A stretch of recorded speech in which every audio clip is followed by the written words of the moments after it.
Hey guys, welcome to the channel. यार आज का वीडियो बहुत ज़्यादा इंपॉर्टेंट है सभी उत्तराखंड के डोमिसाइल कैंडिडेट्स के लिए और जो उत्तराखंड से 10th 12th बच्चे किए हुए हैं उनके लिए भी, जो दोनों में से कुछ नहीं किए हुए उनके लिए भी, क्योंकि हो सकता है आपकी उत्तराखंड की एलिजिबिलिटी हो ऑल इंडिया कोटा से बहुत कम कट ऑफ उत्तराखंड के स्टेट कोटे में जाती है। अगर आप किसी भी तरीके से उत्तराखंड के स्टेट कोटे के लिए एलिजिबल हो जाओगे तो आपको कम नंबर पे गवर्नमेंट मेडिकल कॉलेज मिलने की संभावना रहेगी। तो क्या है वो एलिजिबिलिटी क्राइटेरिया, वो आपको स्पेसिफाई करेंगे, अच्छे से समझाएंगे इस वीडियो में।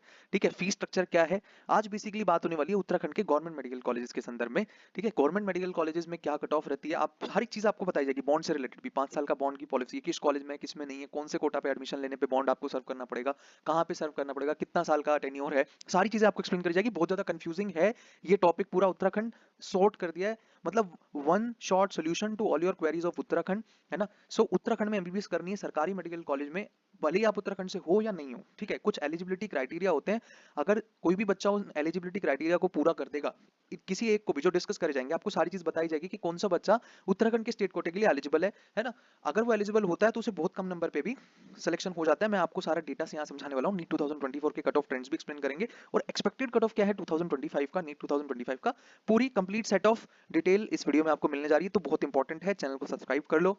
ठीक है, बहुत ज्यादा इंपॉर्टेंट वीडियोस हैं, नोटिफिकेशन बेल नोटिफिकेशन आइकन को दबा कर रखो, सब कुछ डिटेल में बताया जा रहा है चैनल के ऊपर, आप सीरीज फॉलो कर सकते हो। ठीक है, जो लोग जुड़े हुए हैं, है ना, उन्हें पहले से पता है, जो लोग नए जुड़ रहे हैं वो चैनल को सब्सक्राइब कर लो।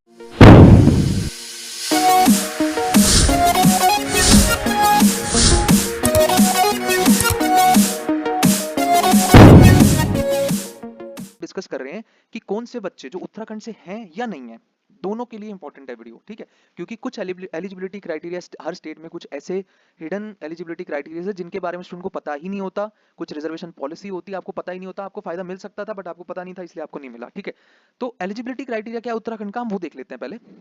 ठीक है, देखो काम की चीज कौन सी होती है, आप कोई ना कोई बच्चा राजस्थान का डोमिसाइल नहीं बनवाना चाहेगा, कोई बच्चा बिहार का नहीं बनवाना चाहेगा। क्यों? क्योंकि वहां पे कट ऑफ इतनी हाई जा रही है, ऑल इंडिया कोटा से भी हाई जा रही है, बट बच्चे उत्तराखंड, एमपी, हिमाचल, पंजाब यहाँ के डोमिसाइल के पीछे पागल रहते हैं कि किसी तरीके से बन जाए तो अपन जो है एलिजिबल हो जाएंगे। तो एलिजिबिलिटी क्राइटेरिया होना चाहिए, तब आप ऐसे थोड़ी है कि चोरी से या धोखाधड़ी से या फ्रॉड करके इस तरीके से बैकडोर एंट्री करने का कोई सिस्टम है, कुछ ऐसा नहीं है। लीगल होगा, अगर आप एलिजिबिलिटी क्राइटेरिया पे खरे उतरोगे, आपकी एलिजिबिलिटी होगी तो ही आपको एलिजिबल किया जाएगा स्टेट कोटे में बैठने के लिए, है ना। सो पूरा वेरिफिकेशन होता है, ऐसा नहीं कि कोई भी कुछ भी फॉल्स क्लेम कर देगा, है ना, फर्जी डॉक्यूमेंट बनवा लेगा, ऐसा नहीं होता है। ठीक है, तो एलिजिबिलिटी क्राइटेरिया क्या है एक एक करके समझते हैं। बड़े ध्यान से आपको यहाँ पे चीजें समझनी है उत्तराखंड के बारे में, कि कोई बच्चा जिसने 10th और 12th उत्तराखंड से करी है और वो डोमिसाइल कैंडिडेट भी उत्तराखंड का ही है तो वो एलिजिबल होता है। ये तो अंडरस्टूड था पहले से कि भाई डोमिसाइल भी है एंड 10th 12th भी है तो वो बच्चा एलिजिबल है उत्तराखंड के स्टेट कोटे के लिए। ठीक है, उत्तराखंड के स्टेट कोटे के लिए क्या है, एलिजिबल है जिसने जो डोमिसाइल भी है और उसने उत्तराखंड से ही 10th और 12th करी हुई है। ठीक है, सेकंड कौन से बच्चे हैं, वो वाले बच्चे जो डोमिसाइल तो नहीं है उत्तराखंड के। अब देख लो, ये बहुत इंपॉर्टेंट है बात यहाँ पे, हु आर नॉट डोमिसाइल और permanent resident of Uttarakhand but 10वीं और 12वीं उत्तराखंड में सिचुएटेड किसी इंस्टीट्यूशन से कर रखी है, तो वो बच्चे एलिजिबल हो जाते हैं। बट अंडर अनरिजर्व कैटेगरी हो गए, उनको उनकी कैटेगरी का रिजर्वेशन नहीं मिलेगा, आप यहाँ पे पढ़ सकते हो, है ना।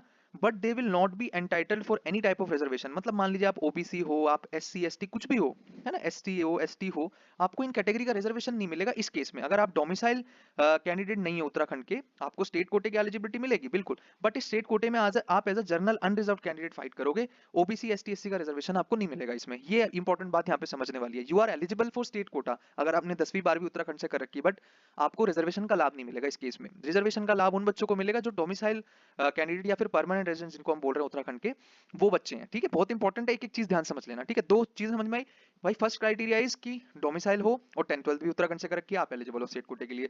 दूसरा क्या है भाई, डोमिसाइल नहीं हो पर 10th 12th उत्तराखंड से कर रखी है, then you are eligible for state quota but कोई रिजर्वेशन का लाभ नहीं मिलेगा। थर्ड क्राइटेरिया क्या है ना, हुआ domicile permanent residents of Uttarakhand but 10वीं 12वीं आपने उत्तराखंड से नहीं कर रखी, तब भी आप एलिजिबल हो, है ना। बट ऐसे केस में क्या करना पड़ेगा, the candidate claiming him or her as domicile permanent resident of Uttarakhand has to upload the domicile permanent resident certificate issued by the competent authority of the state of Uttarakhand only. मतलब कहने का ये है कि उत्तराखंड राज्य की जो कंपेटेंट अथॉरिटी है जो कि डोमिसाइल इशू करती है, आपको काउंसलिंग के टाइम पे वो परमानेंट रेजिडेंट सर्टिफिकेट अपना अपलोड करना पड़ेगा साइट पे। वो लोग चेक करेंगे, अगर आपका सही पाया जाएगा तो आपको एलिजिबल कर देंगे, भले ही आपने 10वीं 12वीं नहीं कर रखी। तो तीनों सेट ऑफ कैंडिडेट एलिजिबल होते हैं, जो उत्तराखंड डोमिसाइल है 10वीं 12वीं वहीं से कर रखी है, पहले वो, दूसरे वो जो डोमिसाइल ऑफ उत्तराखंड तो नहीं है बट 10वीं 12वीं उत्तराखंड से कर रखी है, हो सकता है दिल्ली में रह रहे हो, हिमाचल में रह रहे हो, कहीं और रह रहे हो। ठीक है, बट उन्होंने 10वीं और 12वीं उत्तराखंड से कर रखी है। और ये वीडियो इंपॉर्टेंट हो जाता है, वो बच्चे जो 9th क्लास में 8th क्लास में, तो जो बच्चे नीट के लिए पढ़ेंगे या फिर आपका मेडिकल एंट्रेंस देने का विचार है, डॉक्टर बनना है आगे, तो आज इस तरीके से अपनी 10th-12th प्लान करो कि आपको एक ऐसे स्टेट का कोटा मिल जाए जहां पे एमबीबीएस के लिए कंपटीशन बहुत कम है, जहां पे बहुत पीछे रैंक्स पे भी सिलेक्शन हो जाते हैं। ये ध्यान रखना है आपको। जैसे बच्चे दिल्ली में 11th-12th करते हैं ना टॉप कॉलेजेस में जाने के लिए, इंडिया के बहुत सारे हरियाणा के बच्चे दिल्ली में 11th-12th कर लेते हैं। क्यों? क्योंकि दिल्ली में 11th-12th करने से उन्हें दिल्ली की 85% स्टेट कोटा की एलिजिबिलिटी मिल जाती है। ठीक है, तो किस स्टेट का क्या एलिजिबिलिटी क्राइटेरिया, इसके लिए स्पेशल वीडियो हम लोग जबरदस्त वीडियो लेकर आ रहे हैं चैनल पे, सब्सक्राइब करके रखो। बहुत जल्दी वो वीडियो हम लोग अपलोड कर देंगे, हर एक स्टेट का एलिजिबिलिटी क्राइटेरिया समझाया जाएगा। हो सकता है कि आप एलिजिबल हो और आपको पता ही ना हो कभी भी। ठीक है, ऐसा हो सकता है ना कि आप एलिजिबल हो और आपको पता ही ना हो। ठीक है, सो ये 3 क्राइटेरिया थे उत्तराखंड के लिए। मेरे हिसाब से आपको समझ में आया ना? इसका पीडीएफ टेलीग्राम चैनल से ले लेना, कोई इश्यूज में है नहीं। ठीक है, नेक्स्ट इंपॉर्टेंट कुछ बातें हम कर ले यहाँ पे। यहाँ से यहाँ देखना, बड़ा इंपॉर्टेंट, नॉन यूके डोमिसाइल मतलब रिजर्व कैंडिडेट जो रहेंगे ST SC OBC will be treated as unreserved candidate. वो मैंने आपको पहले ही बता दिया कि भाई जो बच्चा डोमिसाइल नहीं है बट 10th-12th कर रखी है ना, 10th एंड 12th कर रखी है उत्तराखंड से, देन आपको ओबीसी एसटी एससी का तो लाभ नहीं मिलेगा। आप एज अनरिजर्व कैंडिडेट उत्तराखंड के स्टेट कोटे में फाइट कर सकते हो। बात समझ में आ रही कि नहीं? ठीक है, अब नेक्स्ट अगर हम बात कर लें कुछ इंपॉर्टेंट पॉइंट्स की। ठीक है, अब यहाँ पे देखो ओबीसी से रिलेटेड एक बहुत इंपॉर्टेंट पॉइंट है। यहाँ पर देखो बहुत इंपॉर्टेंट है, फिर आप बोलोगे बाद में, OBC candidate are advised to check his और हर ओबीसी सर्टिफिकेट केयरफुली। क्यों बोल रहे हैं ऐसा? And ensure that it is valid because dash dash dash dated this है ना। ओबीसी सर्टिफिकेट, मेन जो इंपॉर्टेंट बात है यहाँ पर आप देख सकते हो, OBC certificate is valid for 3 year duration only from the date of issue. ये इंपॉर्टेंट है, मतलब अब ये 2024 का ब्रोशर का डेटा है, अब 2025 में आएगा, उसमें आपका 2022 का इशू किया हुआ होना चाहिए, जब भी वो 2025 तक मान रहे हो, मतलब 3 साल तक वैलिडिटी रहेगी। अगर किसी का पुराना है इससे तो उसे दोबारा से बनवाना पड़ेगा। ध्यान आ रहा है? समझ में आ रहा है? ठीक है, तो ओबीसी वाले बच्चे ध्यान रखें कि भाई 3 साल की वैलिडिटी है, जो आप उत्तराखंड सरकार आपको जो ओबीसी सर्टिफिकेट इशू करके दे रही है उसकी 3 साल की वैलिडिटी है।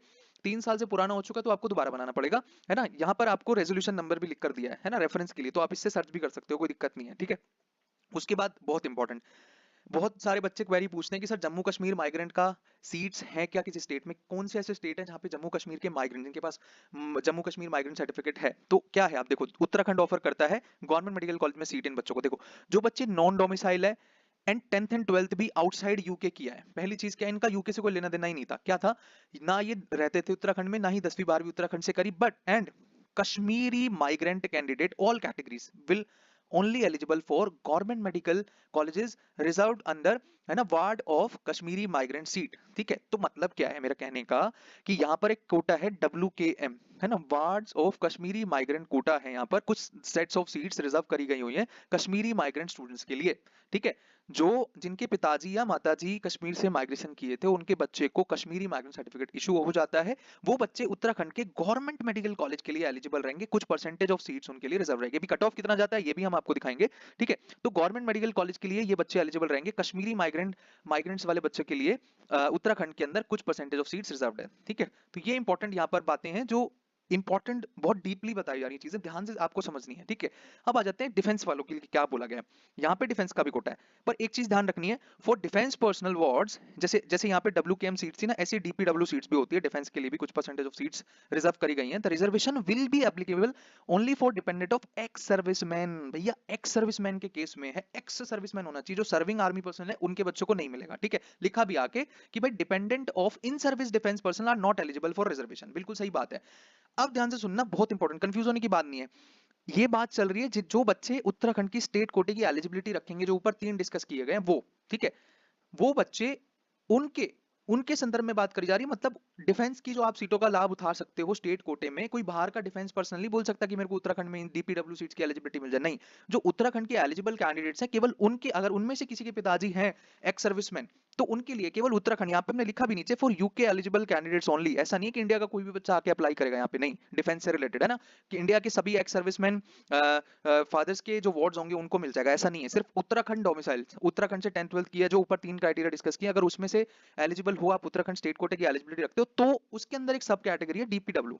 मतलब अगर आप उत्तराखंड से हो, है ना, और आपके पिताजी एक्स सर्विसमैन है, तो फिर एक्स सर्विसमैन वार्ड्स के लिए लिखा है ना, dependents of ex serviceman ward के लिए यहाँ पे आपके लिए रिजर्वेशन है। ठीक है, कुछ परसेंटेज ऑफ सीट आपके लिए रिजर्व करी गई है। ठीक है, तो कट ऑफ क्या जाती है उससे है लेना देना। आगे पढ़ो, for claiming the reservation the certificate issued by the competent authority for this purpose will be valid dependent of, ध्यान से सुनना, dependent of ex serviceman of paramilitary forces are not eligible.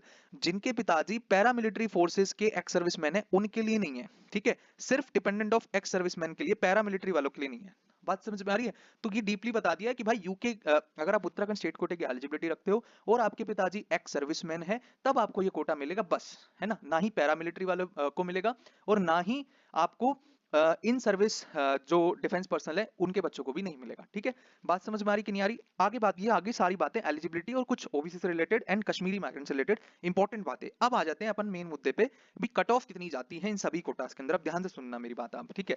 यहाँ पर आप देखो कि भाई उत्तराखंड में यूआर ओपन एंड वुमेन्स के लिए सीट रिजर्व होती है ना, वुमेन कोटा। अब ये जो यूआर ओपन सीट है ना, ध्यान से सुनना, ये जो यूआर ओपन सीट है इसके लिए कौन कौन बच्चा एलिजिबल है? इसके लिए गर्ल्स भी एलिजिबल होती हैं और बॉयज भी एलिजिबल होते हैं। ठीक है, गर्ल्स और बॉयज दोनों एलिजिबल होते हैं, बट इस विमेन वाली सीट के लिए केवल लड़कियां एलिजिबल होती हैं। ठीक है, सिर्फ गर्ल्स एलिजिबल होती हैं। ठीक है, ये बात हम आपको ध्यान रखनी है हमेशा, ये बात ध्यान रखनी है हमेशा। ठीक है, सो आप देख सकते हो जनरल कैटेगरी में आप जो देखोगे लास्ट सीट जो मिली इस बार 630 मार्क्स पे मिली है, 630 मार्क्स पे लास्ट सीट मिली है स्टे वैकेंसी राउंड में। एंड थर्ड राउंड के अंदर एक कॉलेज ऐड हुआ था। आप देखो कितनी इंपॉर्टेंट बात यहाँ पे कि फर्स्ट से सेकंड राउंड में ज्यादा अंतर नहीं है, जबकि सेकंड से थर्ड राउंड में ज्यादा अंतर है, क्योंकि जीएमसी हरिद्वार आपका थर्ड राउंड में ऐड हुआ था। इस साल एक नया मेडिकल कॉलेज ऐड हुआ था उत्तराखंड में, जीएमसी हरिद्वार। ठीक है, तो जब जीएमसी हरिद्वार ऐड हुआ तो सीधा 12 नंबर से कट ऑफ राउंड 3 में ड्रॉप कर गए, ये 630 मार्क्स पे मिला। ठीक है, तो जितने बच्चे 45,000 रैंक के कॉलम में आएंगे इस साल, क्योंकि इस साल और गवर्नमेंट मेडिकल कॉलेज उत्तराखंड में नहीं बढ़ने जा रहे हैं, ठीक है, अभी तक कोई ऐसी न्यूज नहीं है, तो जितने बच्चे 45,000 रैंक के कॉलम में आएंगे, इवन 50,000 रैंक के कॉलम में भी आएंगे। मेरा कहने का मतलब यह है कि जिन बच्चों के 600 के ऊपर नंबर आएंगे, सेफ स्कोर आप 600 पकड़ो, ठीक है, 595 एंड 600 के बीच में कहीं नंबर होंगे, तो उन्हें उत्तराखंड के स्टेट कोटे में सीट मिल सकती है। ठीक है, बाकी डिपेंड करेगा नीट के पेपर डिफिकल्टी लेवल पे।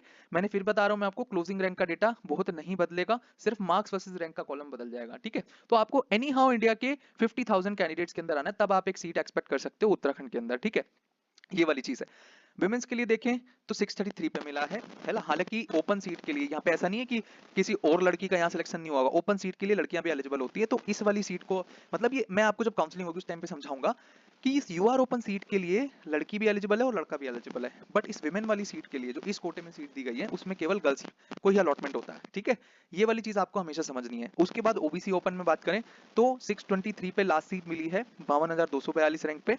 ठीक है, आपको थर्ड राउंड तक का ही देखना है, क्योंकि यहाँ पे इक्का दुक्का ही सीट बचती है। ठीक है, तो 623, तो जितने बच्चे 52,000 रैंक की रेंज में आएंगे, मतलब देख रहे हो यूआर और ओबीसी में बहुत फर्क नहीं पड़ रहा है। ठीक है, बहुत अंतर नहीं है। ठीक है, मुश्किल से एक सवाल अगर गलत सही का फर्क पड़ेगा। 623 पे लास्ट सीट आपको मिली है, वुमेन में भी 623 पे मिली है। ईडब्ल्यूएस में अगर आप देख रहे हो तो ईडब्ल्यूएस में 626 मार्क्स पे लास्ट सीट मिली है। ठीक है, तो इस बार हमें एक्सपेक्टेड क्या है कि एटलीस्ट 15 से 20 नंबर कम होना चाहिए ये मार्क्स वर्सेस रैंक का कॉलम। ठीक है, जैसे ऑल इंडिया कोटा 652 मार्क्स पे क्लोज हुआ है, तो हमें लगता है इस बार 635 मार्क्स पे सेम वही रैंक आएगी जो इस बार 652 पे आई है। मेरा कहने का मतलब है कि 25,000 रैंक रहेगी जो, वो लगभग 635 मार्क्स के आसपास आने की उम्मीद रहेगी। एक बार एग्जाम हो जाएगा तो हम ज्यादा अच्छे से बता पाएंगे। ठीक है, सो ये चीज है। ये हमने नॉर्मल इन्फ्लेशन रेट को देखा, हमने चीटिंग वाला फैक्टर हटाया, सिर्फ नॉर्मल जो इन्फ्लेशन रेट चल रहा है नीट के एग्जाम में, जिस तरीके से स्टूडेंट का कॉम्पिटेटिव एप्टीट्यूड इंक्रीज हो रहा है उसको कंसीडर किया, जो हर साल नॉर्मल रेट ऑफ इन्फ्लेशन है उसे कैलकुलेट किया हुआ है ना। ये कैसे कैलकुलेट किया, ये हमारी जो वीडियो आपने नहीं देखी है तो हम डिस्क्रिप्शन में लिंक दे देंगे। ऑल इंडिया कोटा की कट ऑफ जहां प्रेडिक्ट करी गई थी वहां पे ये चीज समझाई गई थी। ठीक है, सो ईडब्ल्यूएस कैटेगरी में आप देख सकते हो कि भाई 626 मार्क्स पे लास्ट सीट मिल रही है। ठीक है, जबकि एससी कैटेगरी में बड़ा इंपॉर्टेंट है, आप देखो कितना तगड़ा खेल हुआ है यहाँ पे। देखो फर्स्ट राउंड में एससी कैटेगरी 505 गया और ना के बराबर सीट बचती है सेकंड राउंड में। ठीक है, तो कट ऑफ एकदम से बहुत हाई चला गया, सिर्फ एक या दो सीट बची थी। ठीक है, तो कट ऑफ चला गया हाई, हाई चला गया। थर्ड राउंड में हरिद्वार ऐड हो गया, थर्ड राउंड में हरिद्वार ऐड हो गया, बट जो मेरिटोरियस ग्रुप के बच्चे थे वो ऑल इंडिया कोटा में सेट हो चुके थे राउंड 3 में। स्टेट कोटे में लेने वाले बच्चे और नया मेडिकल कॉलेज कोई भी बच्चे लेने में इंटरेस्टेड नहीं होता, तो स्टेट कोटे में जितने बच्चों ने एडमिशन लेना था वो बच्चे रुके हुए थे और एंड थर्ड राउंड के अंदर सिग्निफिकेंटली ड्रॉप करा कट ऑफ। आप देख सकते हो कि भाई 557 से 477 मार्क्स कट ऑफ चली गई, है ना। यहाँ पर आप देख सकते हो कि 2,39,451 रैंक पे एससी क्लोज करा है। ठीक है, सो एनी हाउ आप इस साल 460 प्लस मार्क्स लाने में सक्षम हो जाते हो and you are SC from Uttarakhand, तो आपका गवर्नमेंट मेडिकल कॉलेज में सिलेक्शन हो सकता है। ऐसे ही आप एसटी कैटेगरी का भी देख सकते हो, सेकंड राउंड में तो कुछ बचा ही नहीं था, जब हरिद्वार ऐड हुआ तो न्यू सीट्स आई थर्ड राउंड के अंदर। ठीक है, और यहाँ पे कट ऑफ चला गया 480 मार्क्स। ठीक है, तो आपको ये सारी चीज समझ में आ रही है कि किस कैटेगरी के लिए क्या गया। ठीक है, अब कश्मीरी माइग्रेंट, डिफेंस वार्ड्स, देखो जब डिफेंस की वीडियो बनेगी तो उसमें हर स्टेट की डिफेंस की कट ऑफ बताई जाएगी, वो एक पर्सनल अलग सेगमेंट है। अभी केएसबी का रजिस्ट्रेशन स्टार्ट होगा जिस टाइम में, नीट के एग्जाम के बाद या पहले, उनका कुछ नहीं पता चलता है, कभी भी रजिस्ट्रेशन निकाल देते हैं, तो जब भी निकालेंगे हम चैनल पे बताएंगे, है ना। केंद्रीय जो केएसबी की है, केंद्रीय सैनिक बोर्ड जो है, उसमें कुछ सीटें सेंट्रल पूल कोटा में होती हैं, जिसमें प्रायोरिटी के आधार पे, है ना, डिफेंस में प्रायोरिटी सिस्टम होता है, तो वो डिफेंस वाली वीडियो उसमें आपको बहुत अच्छे से समझाया जाएगा कि मैं किन किन सीटों की बात कर रहा हूँ, कौन सी प्रायोरिटी तक सीट मिलती है, लास्ट ईयर कौन सी प्रायोरिटी को सीट मिलती है, तो डिफेंस वाली सारी बातें वहां होंगी। कश्मीरी माइग्रेंट्स का कहाँ कहाँ पे है, कश्मीरी माइग्रेंट के लिए हम एक सेपरेट वीडियो हर साल बनाते हैं, ठीक है। तो कश्मीरी माइग्रेंट का कोटा कहाँ कहाँ पे, जैसे आज उत्तराखंड की बात हो रही थी तो उत्तराखंड में है ना, कश्मीरी माइग्रेंट के लिए सीट है। दिल्ली में आईपीयू में भी कश्मीरी माइग्रेंट के लिए सीट है, ठीक है। तो और भी ऐसे स्टेट्स हैं जहाँ पे कश्मीरी माइग्रेंट्स सर्टिफिकेट जिनके पास है उनकी सीट्स है, ठीक है, तो उनके लिए एक सेपरेट वीडियो हम बना देंगे, ठीक है। सो ये है जो मैक्सिमम 99% बच्चे जहां से बिलोंग करते हैं उनके लिए। नेक्स्ट हम बात कर रहे हैं कट ऑफ से रिलेटेड बात, आपको समझ में आई। मेडिकल कॉलेजेस कितने हैं अभी गवर्नमेंट मेडिकल, अब देखना बहुत इंपॉर्टेंट है, बॉन्ड और फीस से रिलेटेड मैं आपको बात बता रहा हूँ, ठीक है। यहाँ पर देखो, ये सबसे पहला medical college Doon medical college है, हल्द्वानी मेडिकल कॉलेज है, वीर चंद्र सिंह गढ़वाली श्रीनगर में है आपका, ठीक है। ये गवर्नमेंट मेडिकल कॉलेजेस की बात चल रही है, सोमन सिंह जीना है अल्मोड़ा में, ठीक है। और ये लास्ट ईयर खुला है, हरिद्वार वाला 2024 का ओपन है। अब ध्यान से मेरी बात सुनना, इन सब के अंदर जो फीस लगती है वो लगती है 1,45,000 रुपए ट्यूशन फीस, 1,45,000 रुपए ट्यूशन फीस प्लस और भी खर्चा होता है, hostel charges, mess charge etcetera etcetera other charges. तो फर्स्ट ईयर में आपको जो फीस देनी होती है सब मिला के सिक्योरिटी मनी 1,71,500 रुपए प्लस 36,000 रुपए देना होता है आपको मेस का साल का, मतलब महीने का 3,000 रुपए आपको मेस का देना होता है। तो ये फीस लग रही है आपकी हर मेडिकल कॉलेज में, बट यहाँ पे एक एक्सेप्शन है। अब ध्यान से सुनना, Doon medical college, Haldwani medical college और हरिद्वार वाला जीएमसी हरिद्वार है, इनमें किसी तरह का कोई बॉन्ड नहीं है, नो बॉन्ड। ना ऑल इंडिया कोटा में बॉन्ड है, जो बच्चा ऑल इंडिया कोटा से यहाँ जाएगा उसके लिए तो किसी भी कॉलेज में बॉन्ड नहीं है, ठीक है। जो बच्चे ऑल इंडिया कोटा से किसी भी कॉलेज में जाएंगे, मैं यहाँ लिख देता हूँ कि जो बच्चे ऑल इंडिया कोटा से किसी भी मेडिकल कॉलेज में जाएंगे उनके लिए नो बॉन्ड, ठीक है, नो बॉन्ड, ठीक है। अब ध्यान से सुनना, स्टेट कोटा वाले बच्चों के लिए क्या सीन है। स्टेट कोटा वाले बच्चों के लिए डून मेडिकल कॉलेज में, हल्द्वानी मेडिकल कॉलेज में और जीएमसी हरिद्वार में किसी तरह का बॉन्ड नहीं है, नो बॉन्ड, नो बॉन्ड। इन कौन कौन सा कॉलेज, डून में नहीं है, ठीक है, हल्द्वानी में नहीं है ना, हल्द्वानी में बॉन्ड नहीं है एंड हरिद्वार में बॉन्ड नहीं है किसी भी तरीके का, भले आप ऑल इंडिया कोटा से जाओ या स्टेट कोटा से जाओ, नो बॉन्ड, ये नो बॉन्ड कॉलेजेस हैं। अब ध्यान से कैच क्या है, अब इंपॉर्टेंट क्या है, चॉइस फिलिंग जब करोगे तो ध्यान से चुनाव करना, वीर चंद्र सिंह गढ़वाली और शोभन सिंह जीना में कंडीशनल बॉन्ड है, क्या है, यहाँ पे अगर आप सब्सिडाइज्ड फीस पे पढ़ते हो, मतलब जो ट्यूशन फीस आपसे 1,45,000 रुपए ली जा रही है, अगर उन्होंने ऑप्शन दिया आपको कि अगर आप ट्यूशन फीस हमें 50,000 दोगे, मतलब ये सब्सिडाइज फीस हो गई, तो हम आपसे 5 साल का बॉन्ड सर्व कराएंगे, ठीक है। इस 5 साल में से 1 साल आपको एज अ जूनियर रेजिडेंट काम करना पड़ेगा, 2 साल की रूरल सर्विस देनी पड़ेगी, जो बिल्कुल रिमोट एरियाज ऑफ उत्तराखंड है, पहाड़ी इलाकों में जाने जा करके 2 साल की रूरल सर्विस देनी पड़ेगी, एंड 2 साल की आपको पीएससीज के अंदर जो उत्तराखंड के या डिस्ट्रिक्ट हॉस्पिटल है ना, वहां पे जाकर के देनी पड़ेगी। तो इस तरीके से सर्विस आपको करनी, छूट नहीं सकते आप इससे, ठीक है। तो जितने बच्चे 50,000 वाली फीस पे पढ़ेंगे उनको ये बॉन्ड साइन करनी पड़ेगी। अब बात समझ में आ रही है, ये बॉन्ड सिर्फ स्टेट कोटा से एडमिटेड कैंडिडेट्स के लिए, वो भी 2 कॉलेज में, वीर चंद्र सिंह गढ़वाल एंड शोभन सिंह जीना अल्मोड़ा।